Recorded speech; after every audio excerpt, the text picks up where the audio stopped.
Hello Taurus, Sun, Moon, Rising, and Venus signs. Kamusta kayo? Sana po nasa mabuti kayong kalagayan. Welcome back po sa Star Tarot.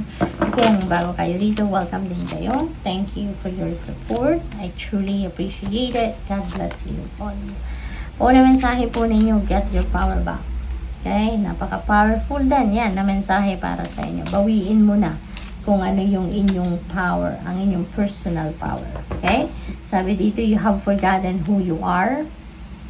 You are a child of the divine, so take back your power. Kasi, maybe, no? Some of you, you have given your power to other people.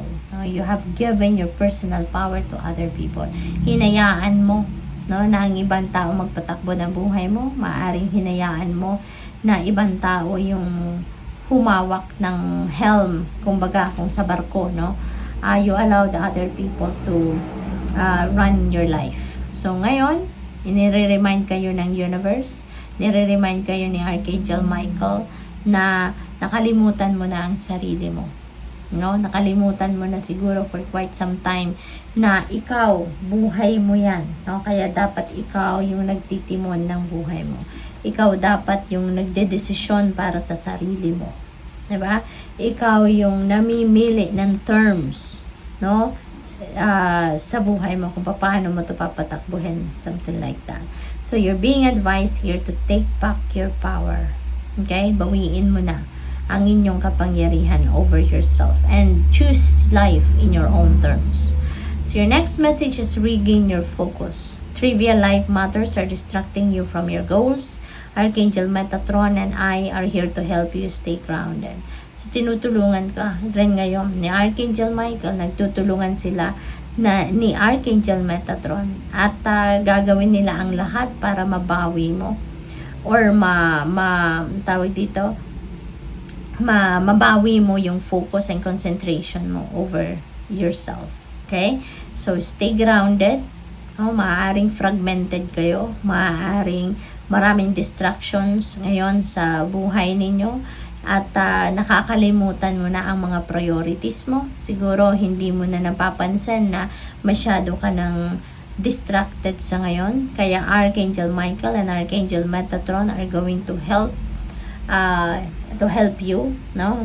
Magko-collaborate sila para matulungan ka to stay grounded, to stay focused, no? So, next message is it's almost over. Your current challenges will soon be resolved and you will be able to look to the future with a smile. So, napakaganda.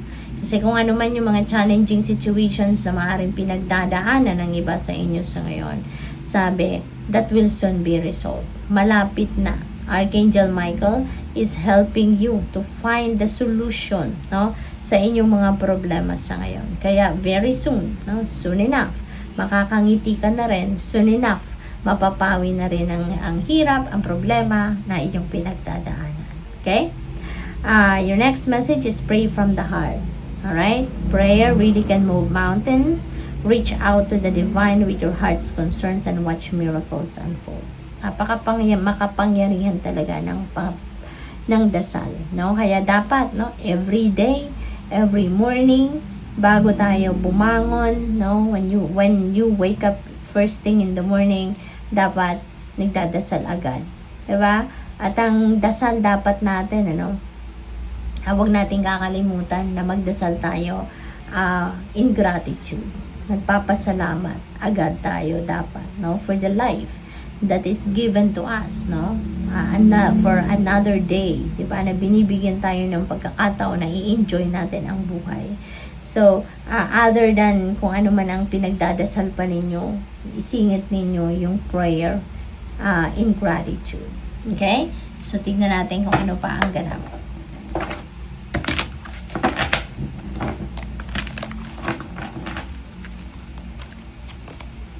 Cosmic Ruby, be a peace ambassador, practice cosmic mastery. Ayan. So, ito rin ang inyong mission sa ngayon, Taurus, no?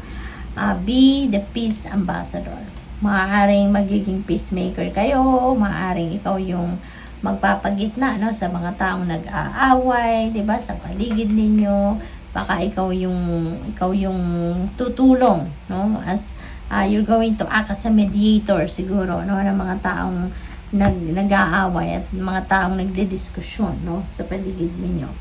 New opportunities, declutter your life, glimpse a magical doorway. Wow. So, declutter your life. Okay? So, ibig sabihin dito na mayroong mga negative energy, negativity, may mga bagay, sitwasyon na maaaring kinabibilangan kayo or nandiyan dyan sa buhay mo, parte ng buhay mo ngayon na hindi na kailangan, hindi na ninyo kailangan. Kaya, it's about time na for you to let them go. It's about time na for you to release them dahil merong mga bagong oportunidad na nakahandang pumasok na sa buhay ninyo. Pero kaya kailangan ninyo na mag-make room sa buhay ninyo para dito sa mga bagong oportunidad.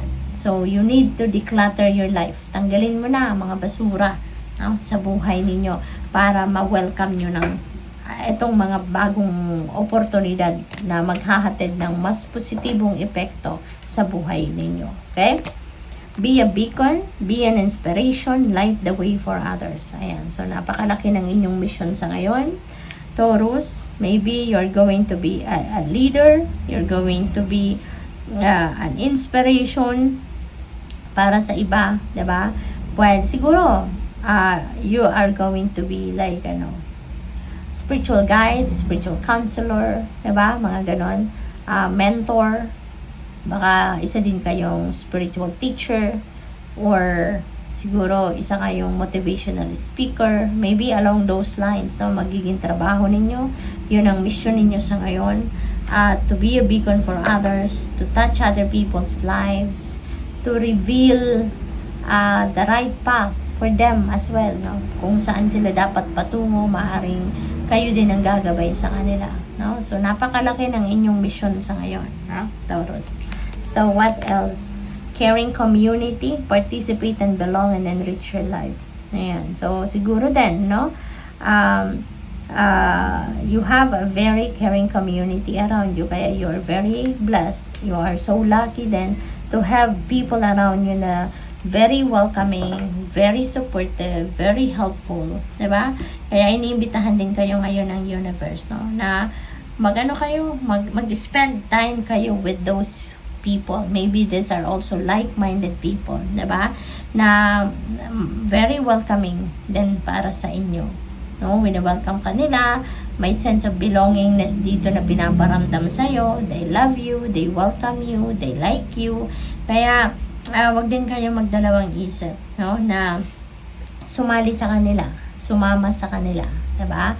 Kasi pinapakita din nila na meron din silang maiaambag sa'yo, meron din silang maitutulong sa'yo, meron silang maisusuporta sa'yo, kaya be open to to be with them, no, to spend time with them, no? So, good luck. Thank you for watching. Love and light. Namaste.